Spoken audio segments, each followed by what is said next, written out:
আসসালামু আলাইকুম রহমতুল্লাহি ওয়া বারাকাতুহু। কেমন আছেন ভিউয়ার্স? আশা করি আল্লাহ পাকের রহমতে সবাই ভালো আছেন। আমি আলহামদুলিল্লাহ আপনাদের দয়ায় ভালো আছি। তো প্রিয় ভিউয়ার্স, আজকে আবারও আপনাদের মাঝে একটা বশীকরণ চালান নিয়ে আলোচনা করব।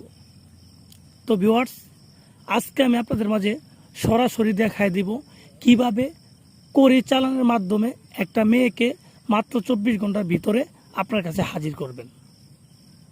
তো ভিউয়ার্স, আজকে যে বশীকরণ পদ্ধতিটা আজকে আপনাদের আমি দেখাচ্ছি সেটা কোনো তাবিজ কবজ না, এটা সম্পূর্ণ একটা চালানের মাধ্যমে, কড়ি চালানের মাধ্যমে একটা মেয়েকে মাত্র 24 ঘন্টার ভিতরে আপনার কাছে হাজির করা। তো ভিউয়ার্স, এটা খুবই শক্তিশালী একটা চালান। আর বিশেষ করে যারা দূরের কোনো ব্যক্তিকে বশ করতে চান তাদের জন্য এই চালানটা খুবই গুরুত্বপূর্ণ। কারণ এই চালানটা করতে গেলে এখানে কোনো তাবিজ কবজ প্রয়োজন হবে না, বা মেয়ের শরীরের কোনো কিছু লাগবে না, কাপড় বলেন, চুল বলেন, এগুলো কোনো কিচ্ছুর প্রয়োজন নাই। শুধুমাত্র মেয়ের নাম জানলেই আর মেয়ের ছবি যদি বা মেয়ের চেহারাটা যদি আপনি একবার দেখেন, এইটুকু জানলে একটা মেয়েকে মাত্র 24 ঘন্টার ভিতরে আপনার কাছে হাজির করতে পারবেন। তো ভিউয়ার্স, আমি এটা আবার কাজ করব সরাসরি, এর জন্য সংক্ষিপ্ত আমি বলে দিতেছি। আর যারা আমার সাথে যোগাযোগ করতে চান এই নাম্বারে আমার সাথে যোগাযোগ করবেন, অন্য কোনো নাম্বারে যোগাযোগ করে আপনারা ধোঁকা খাবেন।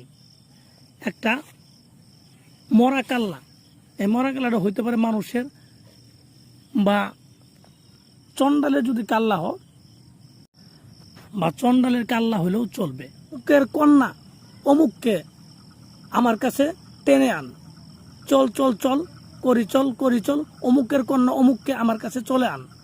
ঠিক আছে? আপনি যদি নিজের কানে করেন তাহলে বলবেন আমার কাছে চলে আন, আর যদি অন্য কারোর জন্য করেন তাহলে বলবেন যে অমুকের কাছে চলে আন। এইভাবে মন্ত্রটা আপনি 41 বার পাঠ করবেন। 41 বার পাঠ করার পরে এই 3টা কড়ির উপরে আপনি 3টা দম দিবেন, 3টা ফু দিবেন। 3টা ফু দেওয়ার পর আপনার যখন কাজ বাজ শেষ, তখন আপনি এই কড়ি 3টাকে আপনি একটা পলিথিন কাগজের সাথে পেঁচাবেন। পলিথিন কাগজের সাথে পেঁচায়ে এই কড়ি 3টাকে আপনি যে কোনো একটা সাদা কবুতর একদমে কিনে আনবেন। সাদা একটা কবুতর একদমে কিনে আনবেন কোনো জায়গা থেকে। আনার পরে সেই কবুতরকে আপনি সিঁদুর দিয়ে মাখাই দেবেন পুরো শরীরটা। সিঁদুর দিয়ে মাখানোর পরে এই কড়ি 3টা তার গলাতে পেঁচিয়ে দিবেন, এমনভাবে বেঁধে দিবেন যেন এই কড়ি 3টা পড়ে না যায়। ঠিক আছে? তারপর আপনাকে কবুতরটাকে ছেড়ে দিতে হবে। ছাড়ার পরে কবুতর কোথায় গেল এটা আপনার দেখার প্রয়োজন নাই। আপনি শুধু দেখবেন আপনি যেখান থেকে ছাড়ছেন সেখানে তো না থাকে, অন্য জায়গায় যেন চলে যায়। এইভাবে কবুতর চালান করার মাধ্যমে মাত্র 24 ঘন্টার ভিতরে একটা মেয়েকে হাজির করা যাবে। এগুলো আসলে ইউটিউবে দেওয়ার মতো না। ঠিক আছে? তারপর আমি শেয়ার করলাম আপনাদের মাঝে, যেন আপনারা নিজেরাও কাজগুলো করতে পারেন। তো আমার ভিডিওটা যদি ভালো লাগে অবশ্যই আমার চ্যানেলটা সাবস্ক্রাইব করুন।